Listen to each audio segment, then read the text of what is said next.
bahwa kami penyidik sebenarnya juga kaget, ya, tidak menduga bahwa di dalam rumah ada uang hampir 1 triliun.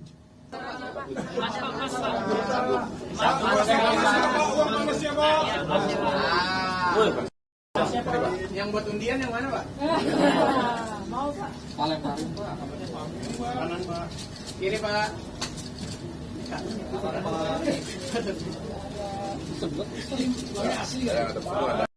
Apakah tersangka ini mengumpulkannya dari beberapa kasus? Berapa lama dia mengumpulkan uang hampir 1 triliun ini, Pak? Dan dari berapa kasus? Yang ketiga terkait TPPU-nya, Pak. Apakah juga kemudian dikejar aset-aset lain yang mungkin sudah menjadi tanah, menjadi rumah, dan sebagainya? Begitu aja, Pak. Terima kasih. Silakan, Hadir. Ya. Terima kasih. Yang pertama, ingin saya sampaikan bahwa kami penyidik sebenarnya juga kaget, ya, tidak menduga bahwa di dalam rumah ada uang hampir 1 triliun dan emas yang beratnya hampir 56 ya kilogram. Nah, jadi itu jawabannya, ya. Kapan ini diperoleh? Berdasarkan keterangan yang bersangkutan, ini dikumpulkan mulai tahun 2000, tadi yang saya dengar 2012 sampai 2022. Karena 2022 sampai sekarang yang bersangkutan sudah purna tugas. Dari mana uang ini berasal? Menurut keterangan yang bersangkutan, bahwa ini diperoleh dari pengurusan perkara. Sebagian besar pengurusan perkara. Ya, cukup. TPPU belum. Kita lihat perkembangannya. Kami belum canggahkan TPPU.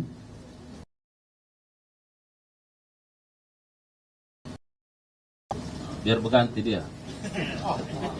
Saya Rungkawati dari Kompas TV, Pak, menyambung pertanyaan dari Mas tadi. Bapak juga bilang kan ini dikumpulnya dari tahun 2012 ya. Apakah dari Kejagung juga akan melakukan pendalaman kasus dan juga mencari gitu dari mana saja dia mendapatkan uangnya, begitu ya Pak ya. Terus untuk aliran dananya nanti seperti apa?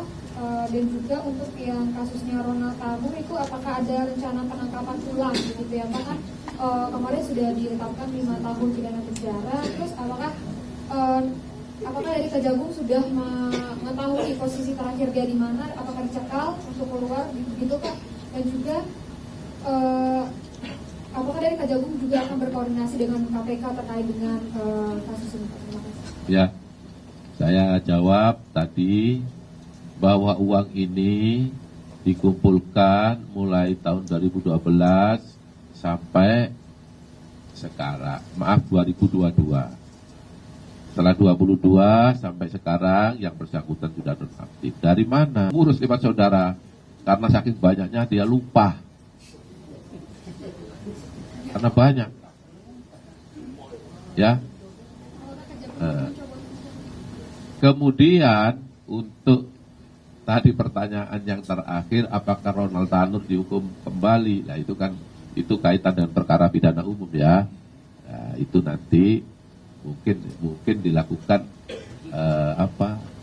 eksekusi ya.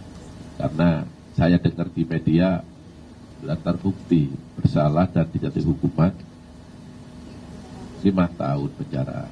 Apakah hari ini sudah dieksekusi? Saya belum mendengar, belum tahu. Tapi yang pasti dieksekusi.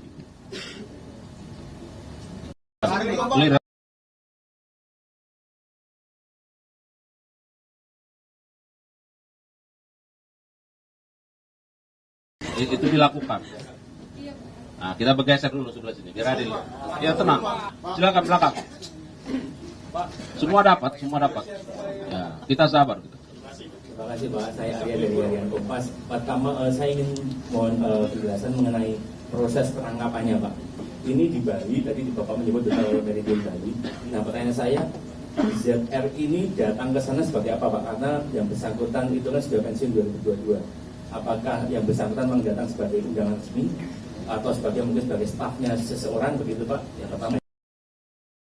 Dengan posisi ZR ini Pak, apakah kemudian dengan melihat posisinya ini apakah akan ada kemungkinan untuk menelusuri ke atas atau di atas ZR ini siapa gitu Pak? Terima kasih Pak. Ya, terima kasih. Jadi proses penangkapan ZR ini kita lakukan karena berdasarkan pengembangan perkara yang bersangkutan adalah sebagai orang yang mengurus atau sebagai perantara, ya. Dari sana kita lacak di mana keberadaannya. Hari Rabu kita keluarkan surat penangkapan, tetapi menurut informasi berdasarkan deteksi yang dilakukan oleh kawan-kawan di penyidikan, yang bersangkutan ada di Bali. Makanya kami ikuti, kita kejar ke Bali. Sana, dan kemudian setelah kita tangkap di salah satu hut, dibawalah yang bersangkutan ke Kejaksaan Tinggi Bali. Karena itu pada malam kita lakukan pemeriksaan dan paginya dengan pesawat jam 7 kita terbangkan ke Jakarta. Kemudian dilakukan pemeriksaan di Gedung Bundar, Jampitsus, dan tadi sore. Saat menangkap, mengumpulkan, dan mengolah peristiwa, secara paksa oleh penyidik, kami kerahkan upaya terbaik. Ketika menyampaikan berita serta informasi, kami tak sekadar menyapa. Ada referensi, aspirasi, juga inspirasi yang menjadi misi. Sapa Indonesia di Kompas TV. Independen, terpercaya.